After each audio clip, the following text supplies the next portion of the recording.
اس کا ایک نام شہر المواسات بھی ہے۔ یہ ہمدردی کا مہینہ ہے۔ ہمدردی تب ہو سکتی ہے جب درد پہچانا جائے۔ ہم درد وہی ہوتا ہے جو درد سے گزرا ہو۔ تو جس شخص نے کبھی تکلیف دیکھی نہیں، بھوک دیکھی نہیں، پیاس دیکھی نہیں، تو اس کو پیاس اور بھوک کی کلفت کا اور اس کی اذیت کا، اس کی تلخی کا اور اس سے پیدا ہونے والی بے چینی کا، اضطراب کا کیسے اندازہ ہو سکتا ہے۔ تو ہمارا رب آسودہ حال لوگوں کو بھی اور تمام لوگوں کو بھی اس مشق سے عملاً گزار کے بتاتا ہے کہ بھوک کیا ہوتی ہے، بھوک میں بلکتے بچوں کی حالت کیا ہوتی ہے، پیاس سے تڑپتے ہوئے جاں بلب لوگوں کی صورت کیا ہوتی ہے۔ کل جب فلسطین میں تڑپتے ہوئے جاں بلب بچے بھوک اور پیاس سے العطش اور الجوع پکارتے ہوئے اپنی جان دیں تو تمہیں احساس ہو کہ بھوک کی تلخی کس قدر جان لیوا ہوتی ہے۔ آج روزے کی اس حالت کے اندر، غزہ کے اندر ان تڑپتے ہوئے بچوں کا درد سمجھنے کی کوشش کریں۔ آج غزہ کے تڑپتے ہوئے ان بچوں کی حالت کا تصور کریں، جب ماؤں کی چھاتیوں سے دودھ بھی سوکھ جائے، جب بوند پانی کی اور دو لقمے کھانے کی بھی میسر نہ ہو، لوگ سسک سسک کے جانے دے رہے ہیں۔ یہ بچے کل قیامت کے دن ساقی حوض کوثر کے سامنے جب ان حکمرانوں کا گریبان پکڑیں گے تو یہ کیا جواب جرم دیں گے اس دن رسول اللہ کے سامنے؟ یہ کیسے اللہ کا سامنا کریں گے؟ یہ بچے ان کو ان کے گریبان سے پکڑ کے جب حشر کے میدان میں گھسیٹیں گے تو یہ قوت نافذہ رکھنے والے، اثر و رسوخ رکھنے والے، یہ بڑی بڑی فوجیں رکھنے والے قیامت کے دن اللہ اور اس کے رسول کے سامنے کیا جواب دیں گے؟ تو یہ مہینہ شہر مواسات ہے۔ اللہ اکبر۔ اور میرے اور آپ کے آقا و مولا تو شہر مواسات کا نور بانٹنے آئے ہیں۔ خود حضور کے مبارک بطن اقدس کے اوپر پتھر بندھے ہوئے تھے اور لوگوں کی ضرورتوں کا کس طرح خیال رکھتے۔ سیدہ زہرا پاک سلام اللہ علیہا چکی پیستے پیستے ہاتھ میں چھالے پڑ جاتے ہیں، اور حضور علیہ السلام کی خدمت میں کچھ غلام اور کچھ لونڈیاں کسی غزوے سے کثیر تعداد میں آئی تھیں، تو اس غرض سے حاضر ہوتی ہیں کہ ایک غلام یا ایک لونڈی عطا کر دی جائے، کام کاج میں ہماری معاونت ہو جائے۔ شہزادی کھڑی ہے حضور کے در پہ اور داماد کھڑے ہیں، اور ہاتھوں میں پڑے ہوئے چھالے حضور اپنی آنکھوں سے دیکھ رہے ہیں، لیکن آقا کریم فرماتے ہیں واللہ لا آتیکما، اللہ کی قسم میں تمہیں نہیں دوں گا، اللہ کی قسم میں تمہیں نہیں دوں گا، اللہ کی قسم میں تمہیں نہیں دوں گا۔ فرمایا میں تو ان غلاموں اور لونڈیوں کو بیچوں گا، اور اس سے جو رقم ملے گی، جو پیسے ملیں گے، بدر اور احد کے شہیدوں کے یتیموں کی کفالت کروں گا، مدینے کے مفلوق الحال لوگوں کی، بیواؤں کی، اراملہ کی، مساکین کی، یتاما کی کفالت کروں گا۔ اب مجھے یہ بتاؤ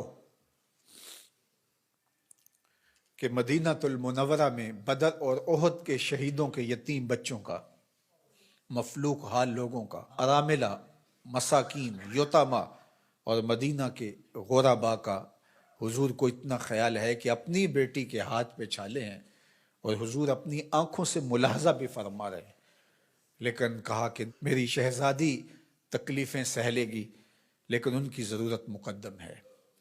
آج غزہ کے یتیموں کے لیے گنبد خضرا میں حضور کا دل کس طرح تڑپ رہا ہوگا۔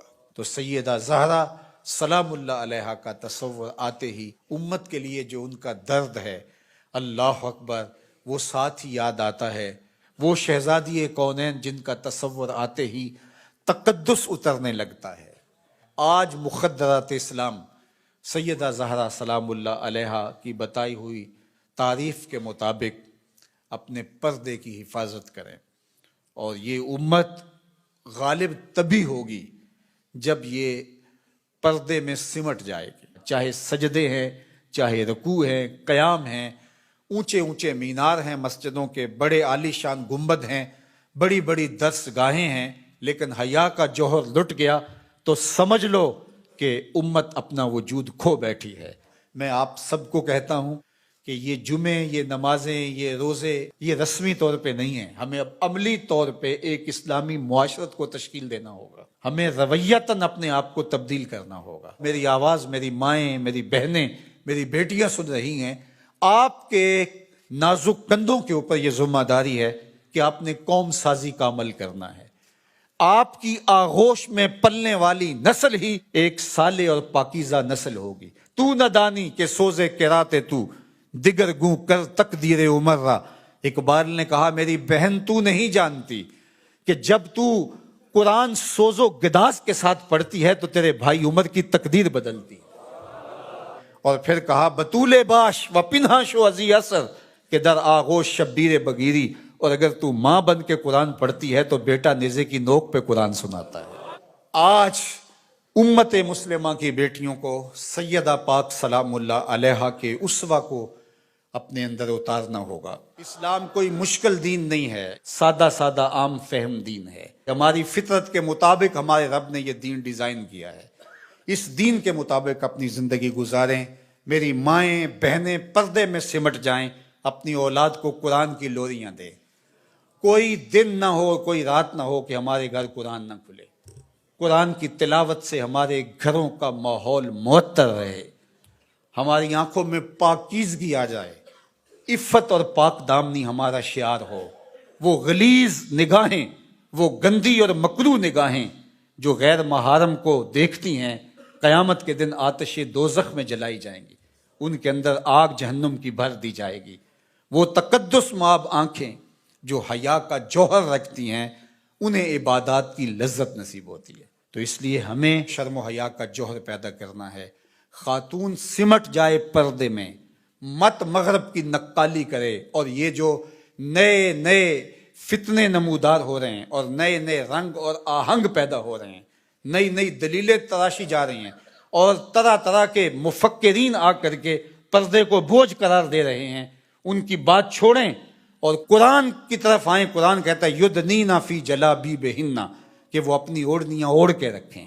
قرآن کہتا ہے کہ ولا تخضعن بالقول، کہ جب غیر مرد سے بامر مجبوری بات کرنی پڑ بھی جائے تو تمہاری آواز میں، لہجے میں نرمی نہیں ہونی چاہیے کہ دل کا کوئی روگئی اس نرمی سے تمہاری طرف مائل نہ ہو جائے، تمہارے لہجے میں کرختگی ہونی چاہیے۔ وہ اسلام، وہ دین آج ہم نے اپنی روحوں میں جذب کرنا ہے۔